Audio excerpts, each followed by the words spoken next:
At my mom's birthday, everything seemed normal. Then my 10-year-old called me on the phone. "Get out now." "What happened?" I asked. Her voice shook. "Get out of the house." I obeyed. It was the last time I ever stepped foot in my parents' home. 3 months later, they were begging me to forgive them. It was just a birthday, a regular middle-of-the-road pastel and paper napkins kind of birthday. My mom had made that fruit tart she always makes when she wants to look low effort, but still superior. My dad was telling one of his go-to stories about how hard life used to be. My sister Bianca had brought balloons and was acting like she hadn't spent the morning yelling at her kids. In other words, everything felt normal. The kind of normal you stop noticing when you live inside it. Same smells, same voices, same rhythms, a few laughs, some complaints. My daughter Freya had disappeared off somewhere to play or read. There were cupcakes, cheap wine, background music, no drama, no shouting, no tension I could feel in the air. I wasn't even thinking. I was just existing in it, floating through it, keeping my head down and my mouth shut like I'd trained myself to do. Keep things light, don't bring up the hard stuff, smile like you're not tired, play along. Looking back now, I want to shake. Myself. How did I not feel it? How did I not notice anything was off? But I didn't. If anything, I thought maybe things were starting to get better. That maybe we'd all settled into some kind of peace. I even caught myself smiling once or twice. And then my phone rang. I pulled it out of my pocket and blinked at the screen. My daughter calling. That was strange. She usually just came and found me if she needed something. I looked around, didn't see her. Maybe she was upstairs or in the backyard. I answered, "Hey, what's up?" Her voice hit me like a punch. "Get out now." I stopped moving. The room didn't stop, but I did, like the air had shifted. "What happened?" I asked. "Just get out of the house, please, right now." Her voice was shaking. She was whispering. She sounded scared. I stood up slowly. My mind went blank, then loud. "What's going on? Did someone hurt her? Did she fall? Was someone in the house?" I didn't ask anything else. Just walked out the front door. Not a word to anyone. Not a glance at the snack table or my mom's bright smile. Not a check for my shoes. I just moved like my body had taken over, like I was outside of it, watching myself walk. When I stepped out, the air was still warm. The garden smelled like cut grass and cheap perfume. And there she was, standing by the driveway, backpack over one shoulder, her eyes locked on mine. She wasn't crying. She wasn't moving either. For a second, my heart stopped, actually stopped. Then everything caught up. I rushed over. "What's going on? What happened? Can we go?" She said, "I don't want to talk here. Just get in the car."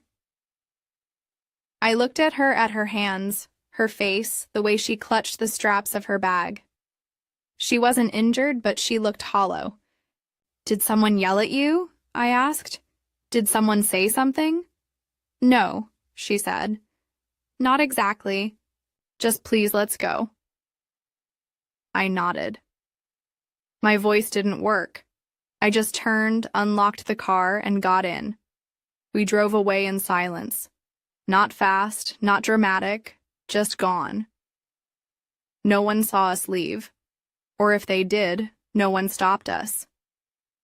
She stared out the window. I kept my hands tight on the wheel. My brain was trying to fill in blanks I didn't have. Did she hear something? Did someone hurt her? Did someone threaten her? Was it one of the other kids? Was it my mom? My dad? Everything was possible. Every idea was worse than the one before. I wanted to ask more. I didn't.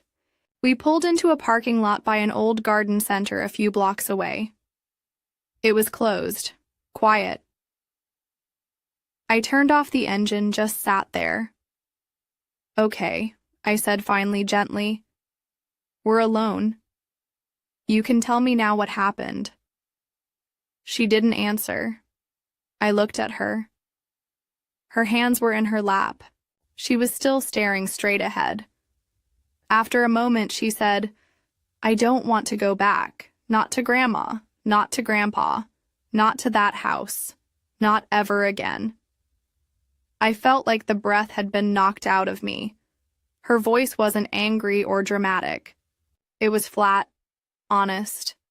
The way you say something when you've already made the decision and lived with it in your head for hours before saying it out loud. I don't understand, I said softly. I thought everything was fine. What happened? She just shook her head. Please don't make me go back. I sat there staring at the steering wheel, trying to make my brain catch up, trying to connect the dots when I hadn't even seen the board. I won't, I said finally. I won't take you back there. And that was it. She didn't explain. I didn't push. We just sat in silence, me wondering how I'd missed whatever she saw. Her quietly trying to hold herself together in the passenger seat. I kept trying to play the day back in my head, replaying everything. Every look, every comment, every missed moment, and I had nothing. That's what scared me the most. I didn't see it coming. I lived in that house. I knew these people. Thought I knew. And she had seen something that made her want to run. And I'd never forget the way she sounded on the phone, like her life depended on getting out, like mine did too. Before any of that, though, there was a whole life that led us here. I was the oldest of two girls. You'd think that came with authority, leadership, maybe even a little favoritism. Not in my family. In my family, being the eldest meant you were the guinea pig, the let's see what happens if we do this child. When I turned 15 and got a job at the local bakery, my parents clapped like I'd just been Ned. Not because they were proud, because now I could help with the bills. We all contribute in this house, my mom said, waving off my protests when I wanted to buy myself a pair of jeans. By 16, I was handing over half my paycheck and doing weekend shifts no one asked me to take. I told myself it was noble, family-oriented, maybe even mature. Then my sister hit the same age, no job, no pressure, no mention of contributing. She got to sleep in and go to the mall with her friends while I was elbow-deep in dish soap and overtime. I asked my mom once gently why that was. She's just not built the same way as you, she said, as if I was a factory model and my sister was a porcelain doll. So I swallowed it. I didn't want to be petty. I didn't want to make trouble. Besides, I was doing okay. I had plans. I had a future. Or so I thought. I married young, too young probably, but I thought I was happy. My husband Vincent was charming in that low-energy, passive sort of way that makes you think he's easygoing. He wasn't. I worked a lot. I had a good job. Better than good. Long hours, good salary, solid reputation. Vincent worked part-time. Said he wanted to spend more time with Freya. Said I was better at the career stuff anyway. And at the time, that worked for me. I didn't question it. I didn't realize how fast imbalance can start to feel like normal. Then things shifted gradually at first. He got short-tempered, withdrawn, snapped more often. His presence started to feel like walking on cracked glass. Nothing broken yet, but you felt it in your steps.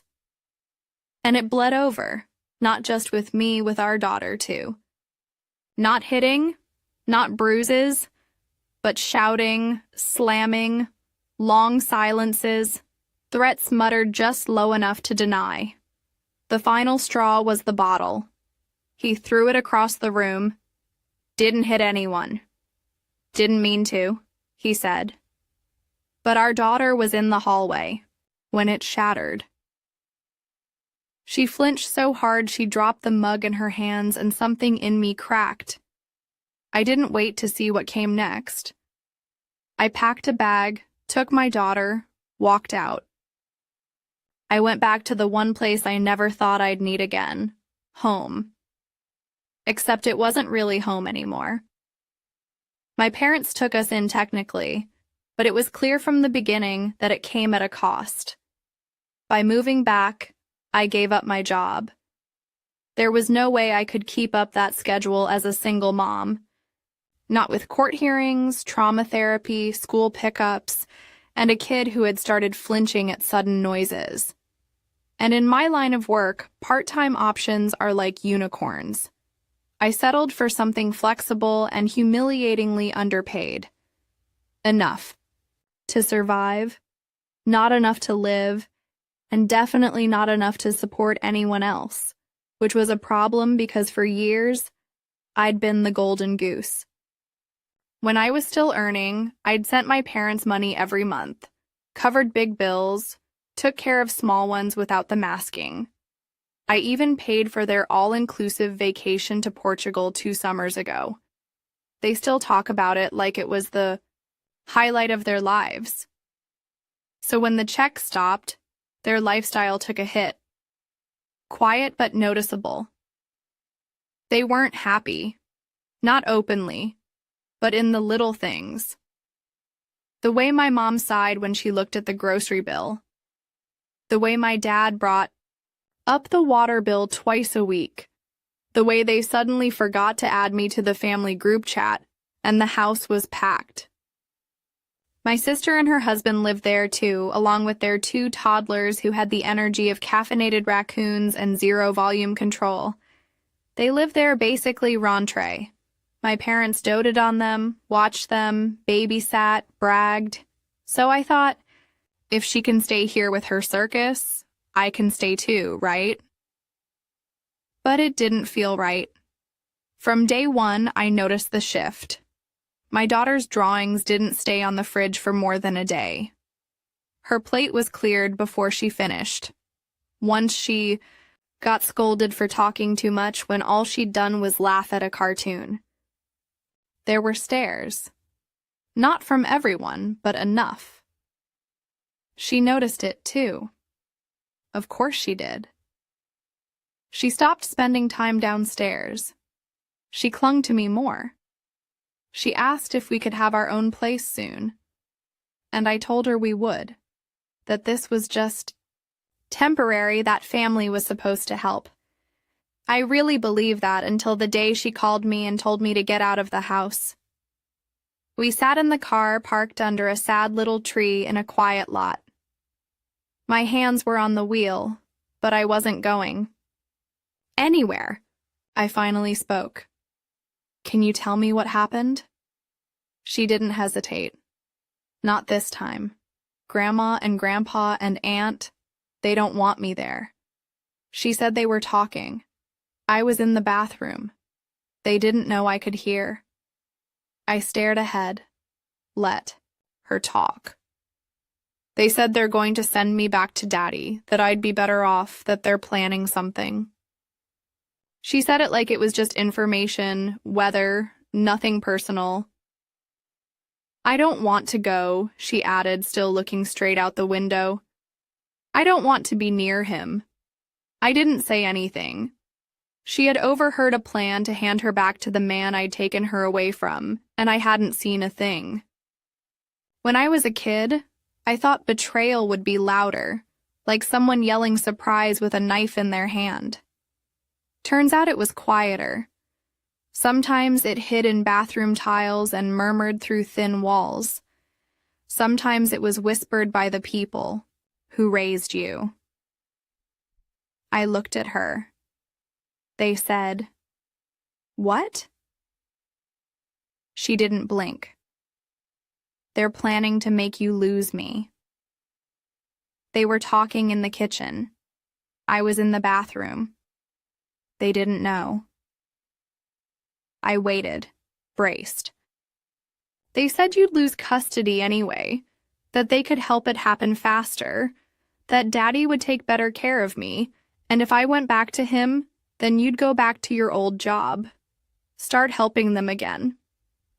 I opened my mouth, but nothing came. Out! They said you'd be better off. She paused. They said they could plant something in your stuff, drugs maybe, so it looks bad. And then call child services. Silence.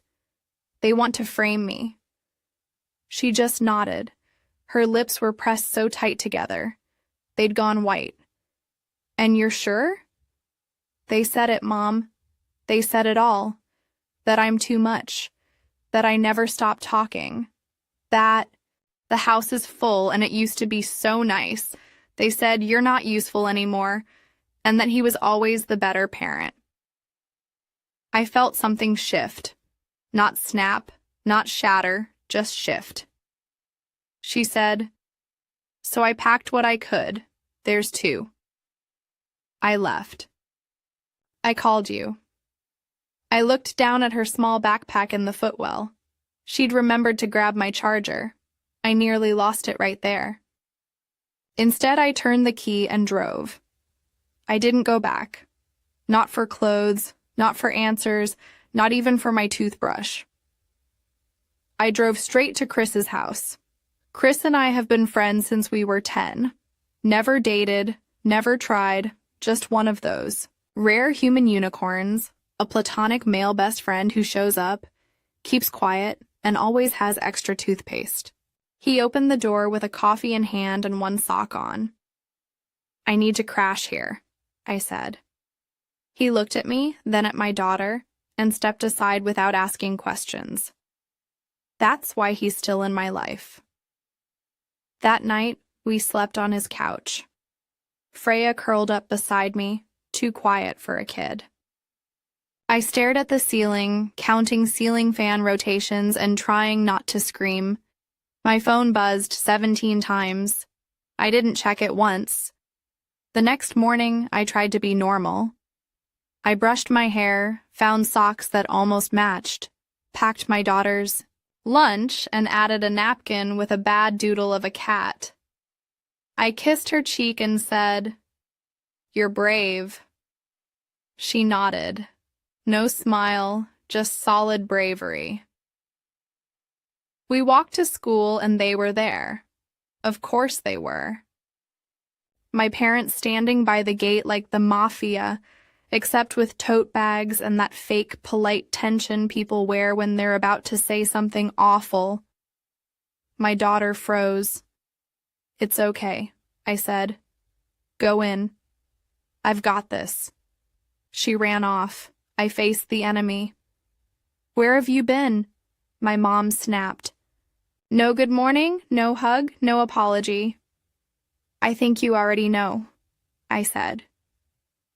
"We've been calling all night," my dad added. "You disappeared with her." "I didn't disappear," I said. "I removed my daughter from a place where people were plotting to destroy my life." My mom blinked. "Excuse me." I didn't flinch. "She heard you in the kitchen while you were laying out your little custody sabotage plan." "That's ridiculous," she said quickly. She must have misunderstood. Did she misunderstand the part where you were going to plant drugs on me? Her mouth opened, closed. A flesh crept up her neck. "We were talking hypotheticals," she mumbled. "You've been stressed. You quit your job. The custody fight is going nowhere. You've been trying, I cut in. I've been trying while you've been busy plotting my collapse because your spa weekends dried up. That's not fair, my dad said. We've helped you. I laughed. Actually laughed. You housed me after... I paid your bills for years.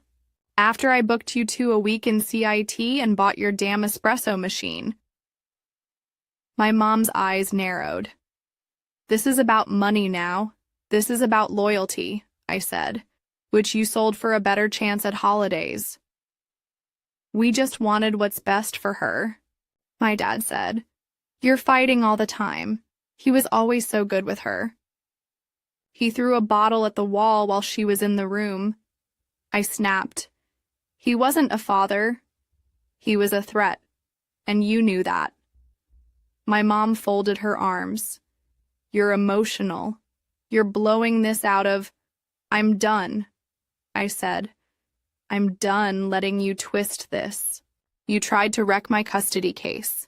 You tried to erase me as a mother so you could go back to being comfortable. There was silence. I looked between them. You want comfort? You'll have it. Starting now.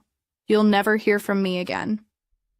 Not a cent, not a visit, not another ounce of me. Don't be dramatic, my dad said. I turned. You haven't seen dramatic. And I walked away. That night, Chris found me in his kitchen, arms wrapped around a mug of tea I hadn't touched. You okay? He asked gently. No, I said, but at least I know where I stand. My daughter came out in her pajamas holding the bad cat doodle napkin in her hand. She didn't say anything, just sat next to me and leaned her head on my arm. I didn't cry, not because I wasn't devastated, but because I was too exhausted to. I'd lost my parents. Or maybe I just finally admitted they were never really mine to lose.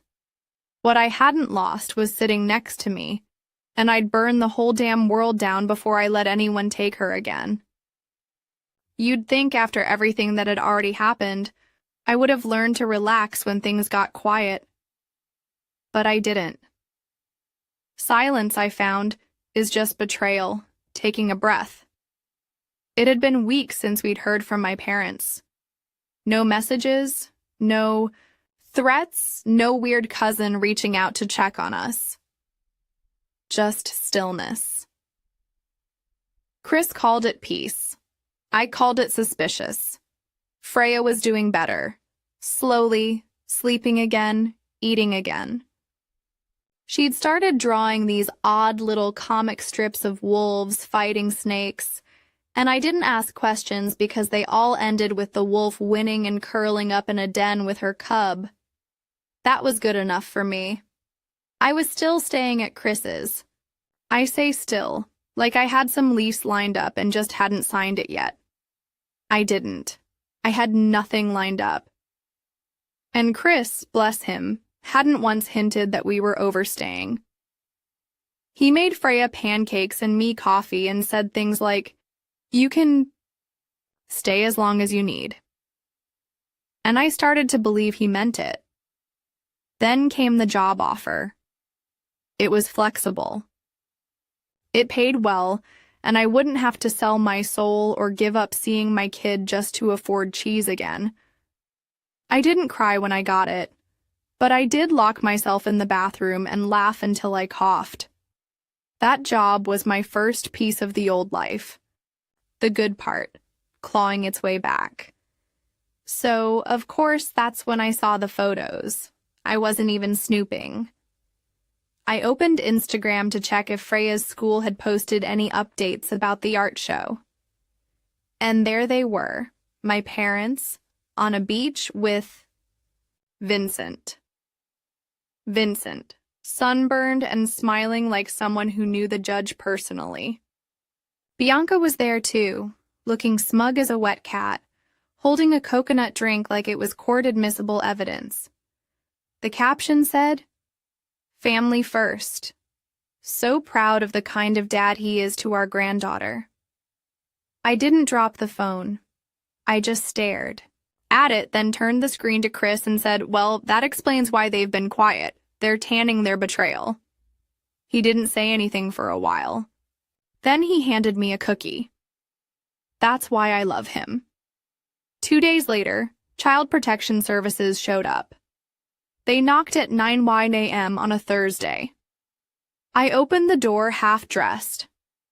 Freya was brushing her teeth, and Chris was somewhere in the back, trying to fix the leaky faucet with the world's smallest wrench. "We received a report," the woman said, clipboard in hand, her colleague standing slightly behind her, scanning the hallway like we might be hiding meth in a potted plant. I didn't have to ask who reported me, but I did anyway. "It was your parents," she said. Of course it was. They said I'd run off with Freya, that I was unstable, that I didn't have a permanent home, that I was involving strange men in my daughter's care, which I guess was Chris, who was currently in the kitchen pouring juice into a cup shaped like a unicorn horn. They checked the bedrooms, asked Freya a few questions, inspected the fridge, found nothing, said we'd hear back only if further action was needed. I thanked them with the emotional warmth of a sandwich bag. Then I went into the bathroom and vomited. The next day, I sat across from my lawyer while he poked at a salad and said things like, "This is serious, Vanessa." "No kidding," I muttered. He explained that if my parents testified for Vincent in the custody case, which was now days away, it would hurt a lot. "They're close family," he said. "They know you well. If they paint a picture of instability, it'll hold weight." I looked at my lawyer, who once wore a tie with flamingos on it to mediation, and asked, "Do you think I'm going to lose her?" He sighed. "Not if she speaks."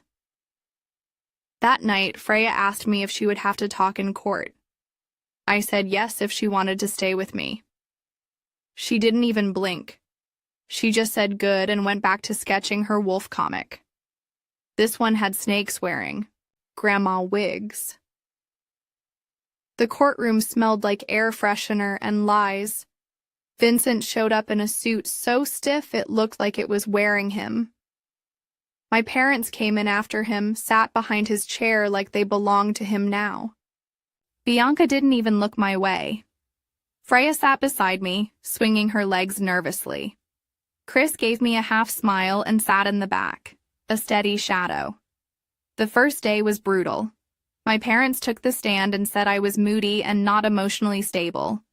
My mother said I'd always been too sensitive.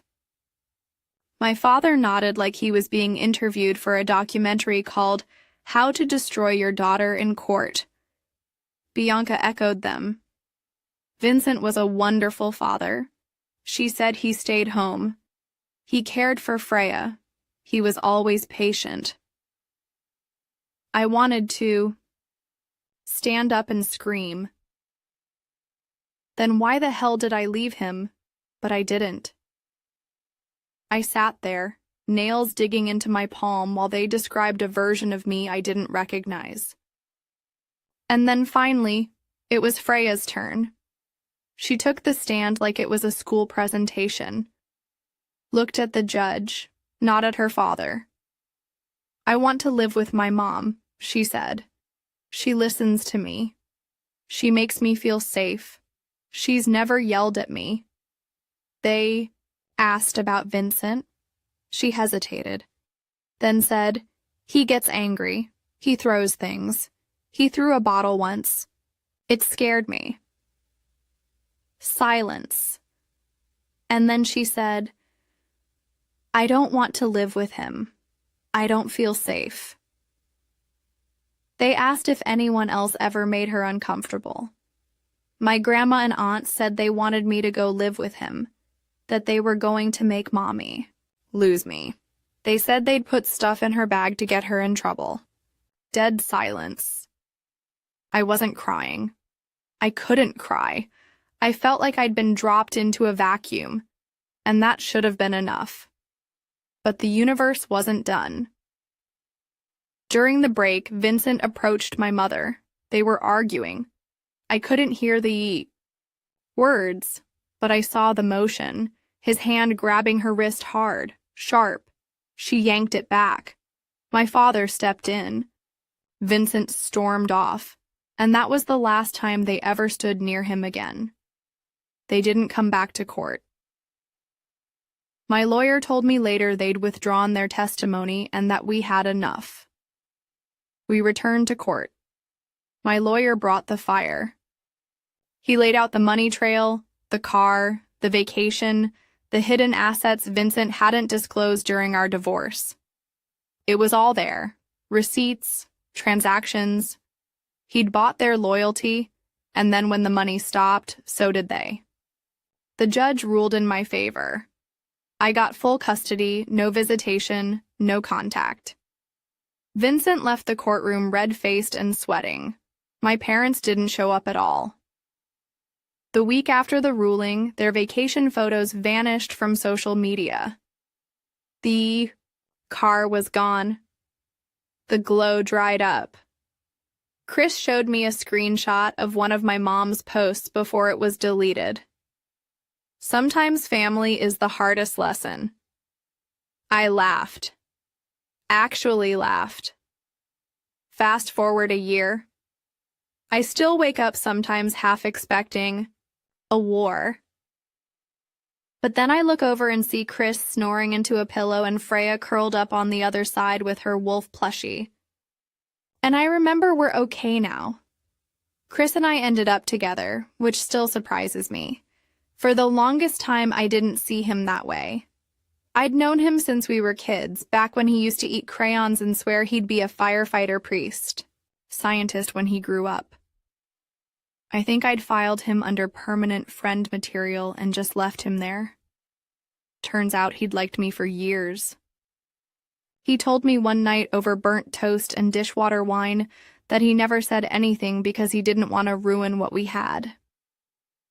But then something shifted. Maybe it was the way he held Freya's hand at court, or the fact he never once tried to fix me, just stood beside me while I unraveled and reassembled myself. Maybe it was just timing. Maybe it was everything. All I know is one night he kissed me and I kissed him back, and suddenly the whole world made a bit more sense. He's good to me, better than I thought possible. Freya loves him. He builds cardboard, castles with her, listens to her wolf theories like they're gospel, and lets her win at Mario Kart exactly half the time.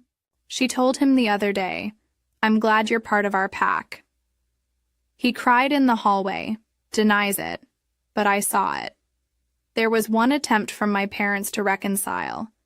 They showed up at the door one Saturday morning with pancakes. Literal pancakes. Like the smell of betrayal comes with syrup. They said they didn't understand what Vincent was really like and that maybe we could move past it all. I didn't even get to answer.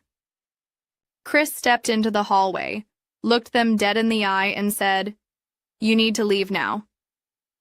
Freya peeked out and nodded like backup. They left. I haven't heard from them since.